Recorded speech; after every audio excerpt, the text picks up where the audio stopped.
আমরা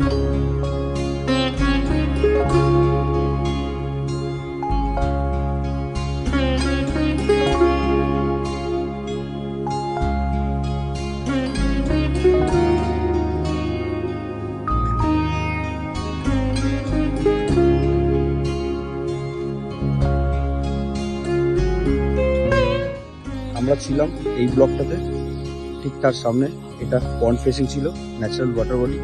এটা হচ্ছে বিয়মটা, আর এই দিকটা যেটা দেখছেন এটা হচ্ছে নাভিয়া, আর এটা হচ্ছে ইন্টার সোসাইটিটা।